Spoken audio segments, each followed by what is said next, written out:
श्री हरि सुख जन्म की कथा।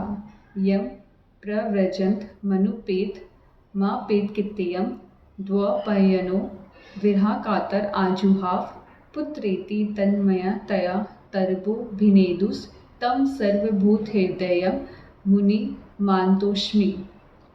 महर्षि व्यास आदि नारायण परमात्मा के स्वरूप है। श्री सुखदेव जी महाराज भगवान शंकर के स्वरूप है। भगवान शंकर ही सुखदेव जी के स्वरूप से प्रकट हुए हैं। ऐसा दिखता है कि नारद जी महाराज जहाँ जाते हैं वहाँ कुछ कला जगा देते हैं, किंतु नारद जी की कला में भी जगत का कल्याण है। अनेक का कल्याण करने के लिए नारद जी कला जगा देते हैं। एक बार ऐसा ही हुआ। अनेक जीवों का कल्याण करने के लिए नारद जी ने थोड़ा कला जगा दिया। कैलाश धाम में भगवान शंकर समाधि में थे। शंकर भगवान प्रायः समाधि में ही रहते हैं। समाधि से जागते हैं तब कथा करते हैं। कथा की समाप्ति हो तब समाधि में बैठ जाते हैं। कथा और समाधि ये दो ही काम शिव करते हैं, तीसरा कोई काम करते ही नहीं है। समाधि से जागने पर माता पार्वती जी को राम कथा कृष्ण कथा सुनाते हैं। शंकर भगवान समाधि में थे। माता पार्वती जी शिवलिंग की स्थापना करती हैं, शिव जी की पूजा करती हैं। शिव स्वरूप दिव्य है। सालग्राम नारायण का निराकार स्वरूप है। सालग्राम में हाथ पाँव मुख नहीं है। नारायण के निराकार स्वरूप की भी पूजा होती है और नारायण के साकार स्वरूप की भी पूजा होती है। शिवलिंग भगवान शंकर का निराकार स्वरूप है। लिंग शब्द का अर्थ है शिव स्वरूप। भगवान शंकर समाधि में है। माता पार्वती जी ने शिव जी की स्थापना की, शिव जी की पूजा करती है। पूजा पूर्ण हुई उसी समय नारद जी वहाँ आ गए। माता जी को आनंद हुआ। उन्होंने शंकर भगवान को भोग लगाया था, तो उससे प्रसाद नारद जी को भी दिया। नारद जी प्रसाद खाकर प्रसन्न हुए। नारद जी ने विचार किया, ये प्रसाद जो आज मुझे मिला है, ऐसा प्रसाद जगत के अनेक जीवों को भी मिले, इसलिए मैं थोड़ा कला जगा दूं। प्रसाद स्वीकार करके नारद जी ने माता पार्वती जी की बहुत प्रशंसा की। भगवान शंकर तो पूर्ण निष्काम हैं। शिव जी ने कामदेव को जला दिया है, वे तो पूर्ण निष्काम हैं, तो भी आपके साथ उन्होंने लग्न किया है। आप शिव शक्ति हो। माता जी की नारद प्रशंसा करते हैं। माता जी ने कहा, नारद तू मेरी प्रशंसा करता है, उनके लिए मैंने कैसी कठिन तपश्चर्या की है, ये मेरा मन ही जानता है। बहुत दिन तक मैं पान पत्ते खाती रही, बहुत दिन तक पवन का भक्षण करती रही, बहुत दिन तक मैं जल के ऊपर रही, मैंने बहुत तपश्चर्या की है।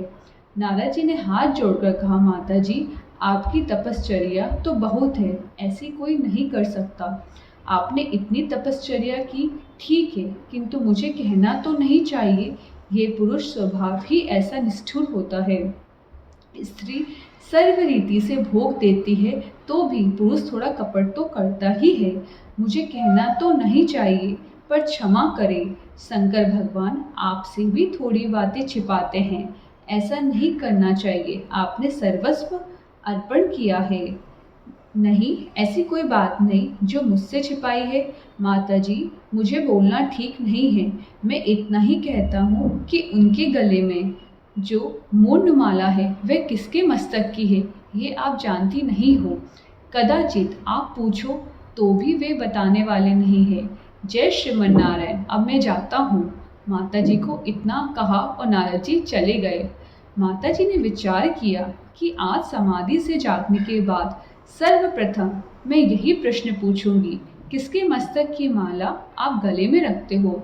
नारद जी ने मुझसे कहा है कि आप पूछोंगी तो भी नहीं बताएंगे। भगवान शंकर समाधि से जागते हैं। सीताराम सीताराम सीताराम बोलते हैं। माता पार्वती जी शिव जी को अति से प्रिय है।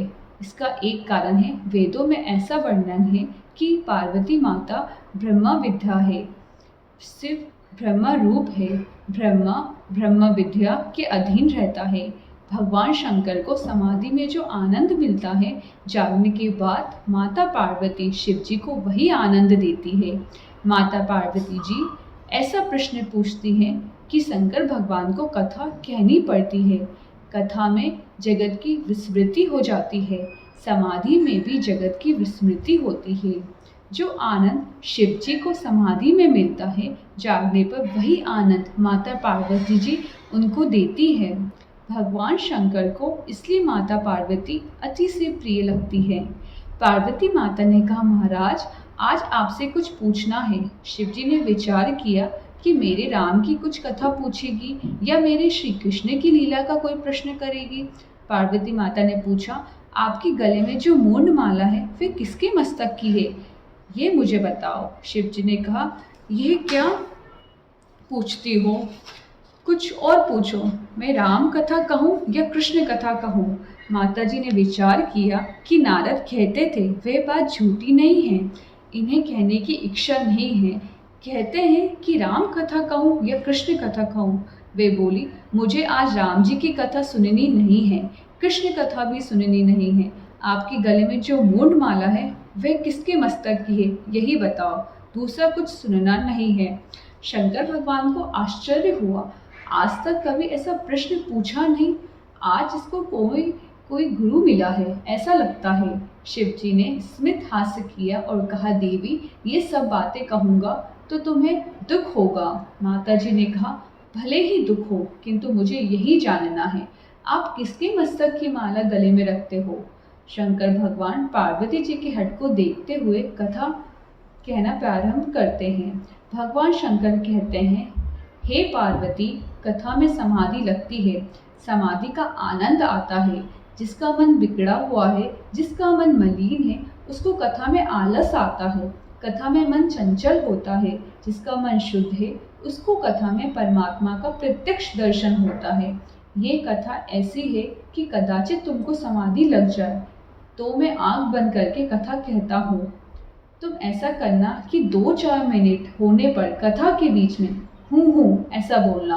हुंकार देने से मैं ये समझूंगा कि समाधि नहीं लगी है। माता पार्वती जी ने कहा, आपकी ऐसी इच्छा है तो मैं ऐसा ही करूँगी।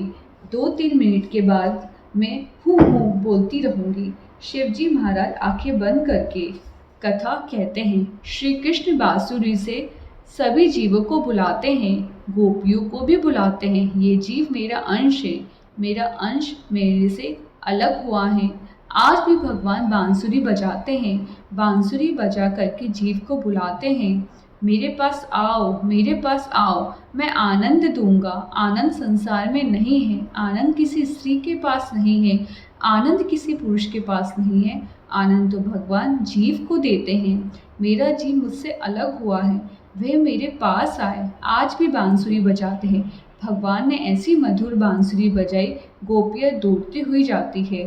भगवान शंकर ने ऐसा वर्णन किया कि कथा में माता जी को हृदय में श्री कृष्ण का दर्शन हुआ, समाधि लग गई। शिवजी ने कहा था कि 2-4 मिनट हो तो हुंकार देना।